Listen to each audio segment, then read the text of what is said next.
back in the day, I was a big time WWF fan. Big time. I know all the wrestlers from back in the day in the 90s, especially in the 90s. And The Undertaker was one of them. He was awesome.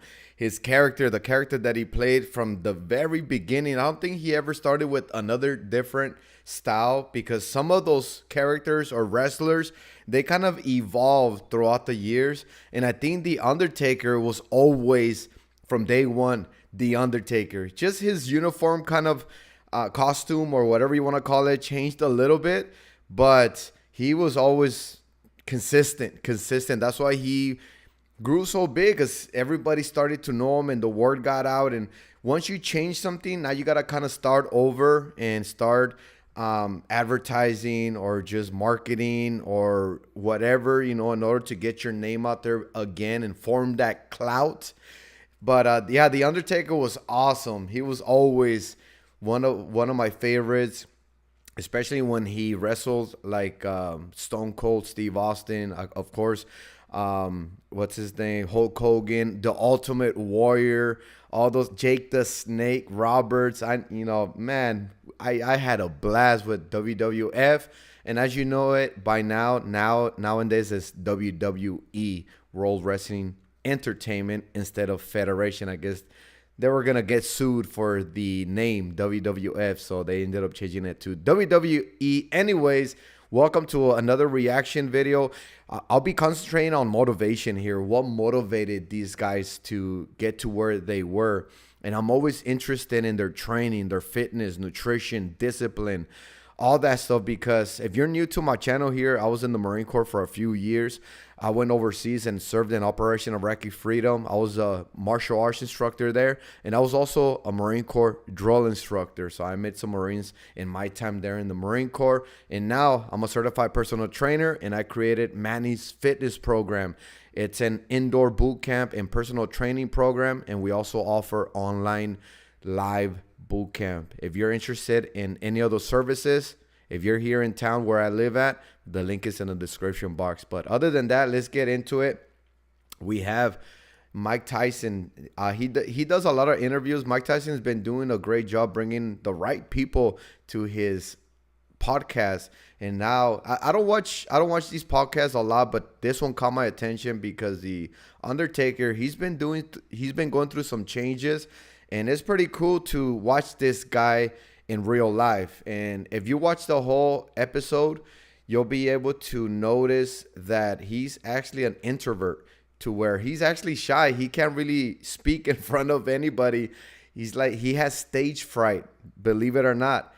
But the reason why he was able to do the whole wrestling and doing his whole thing in wrestling is because he was playing a character. Once you get into character, as long as you don't step out, I think you'll be good to go. But yeah, he'll explain that in the episode. Watch it yourself.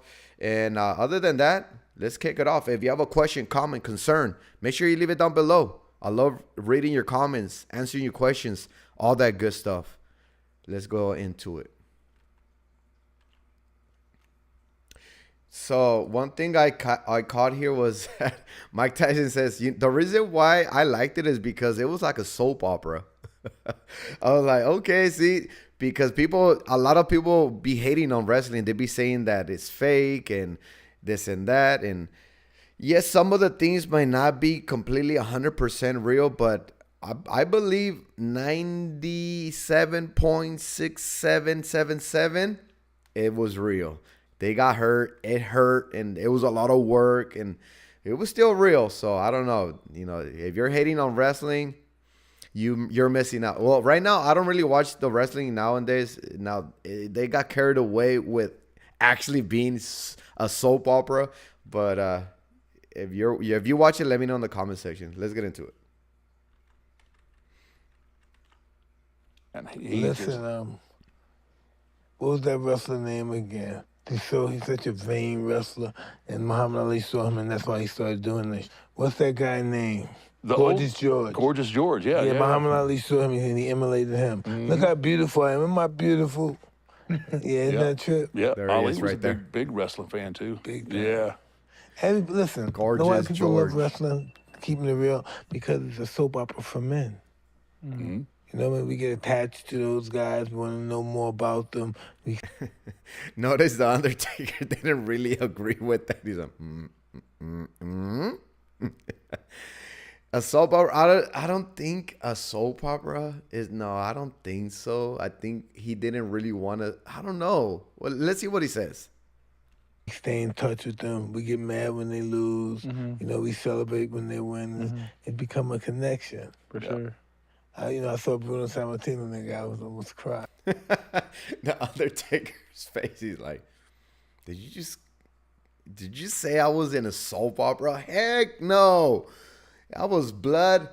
What is it called? Blood, tears, and sweat going into that stuff. Wow.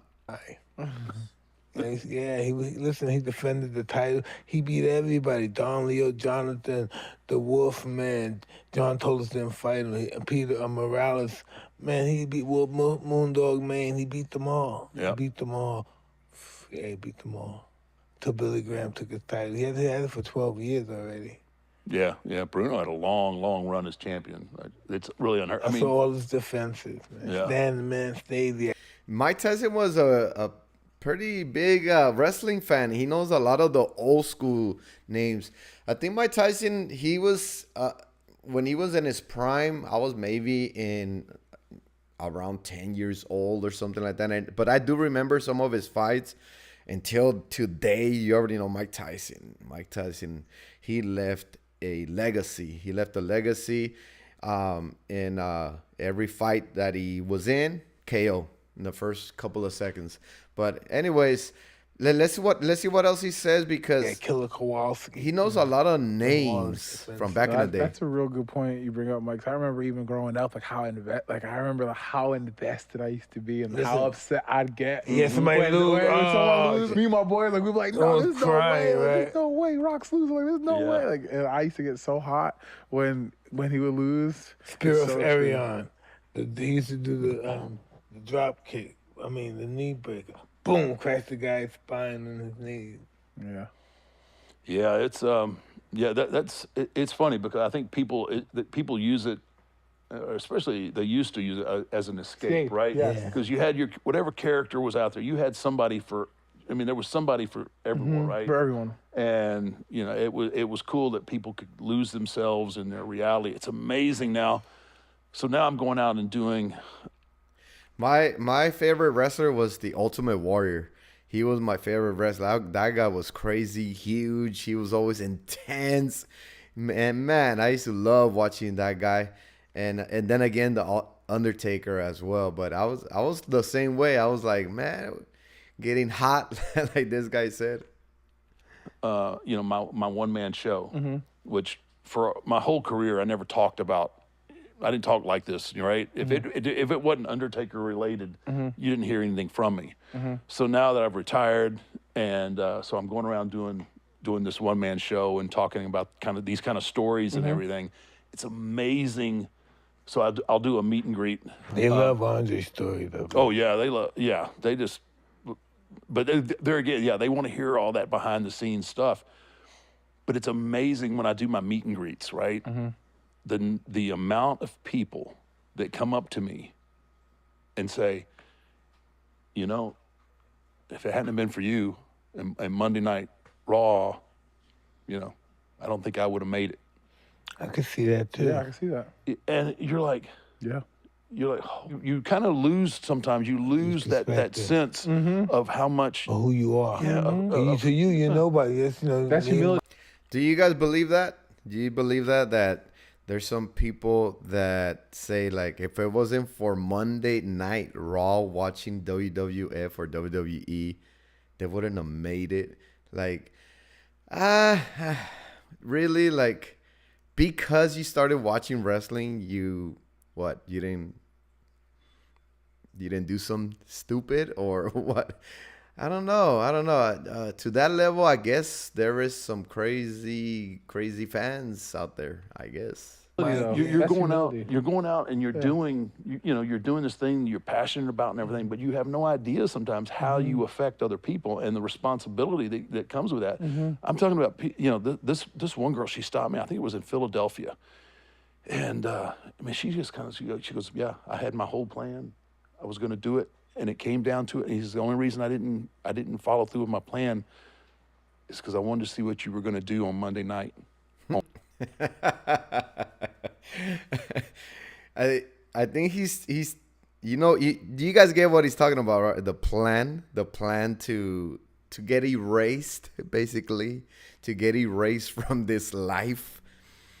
And the reason why this person didn't go through with it is because she wanted to know what was going to happen on Monday Night Raw. I guess we'll keep it to that level on Raw. And then it became, but it shouldn't matter to him though, because hey, he didn't even know nothing about it. Yeah, later on he found out about it, but okay. He didn't have nothing to do with it. He actually didn't. He was just doing his job. Enjoying what he was doing, building a career, building a legacy, loving what he was doing, because he did a great job as a wrestler. Just the character to the T. Awesome. I struggled all week to get to the next Monday night so I could see what you were going to do. And I'm sitting there like blown away and like, yeah, wow, that's crazy to have that kind of, that people invest and has that kind of effect on them. Mm-hmm. That she should have been, Undertaker should have been, lady, you got problems. Did you get that fixed? Did you go see a psychiatrist or something? Man, no. Don't do that to yourself, because now, what are you dependent on now? Like, shouldn't be that. It shouldn't be that. Because people are looking for quote-unquote heroes. People look for that. When I was a young fighter, I used to go to the older fighter, kiss their hand. You need me to do anything for you. It's just we're born to worship. That's why most of us are so religious. That's what we're born to do. Mm. Yeah, but it's it's been great. I've had a great ride and a lot of fun, and I got to live my dreams. But it really, things get put into perspective when you have these encounters and you meet people like that. Mm-hmm. It's like, wow, I didn't, I was just going out doing my thing, and exactly. and trust me, you don't know that you have that kind of effect on people. It's really humbling, and it gives you a different perspective on your life and what you do. It crushes your ego, doesn't it? Oh yeah, I mean, this is like, I know. Yeah, it's crazy, man. But I need to get some. Yeah, that is true. That's crazy. That lady's crazy. That lady is crazy. He should have reported her or made sure that she was all right now, because that's not good. That is not good. We might do a part 2 on this one. Let me know in the comment section down below. Hit that like button if you like this kind of reaction or this video here. If you want me to do part 2, it's going to depend on you guys. Hit that like button. If you haven't subscribed yet, subscribe. Hit that like button again and that notification button. Share this video with somebody or the channel with somebody you want to motivate with. Other than that, you guys take care. Be safe. I'll see you on the next one. Bye-bye.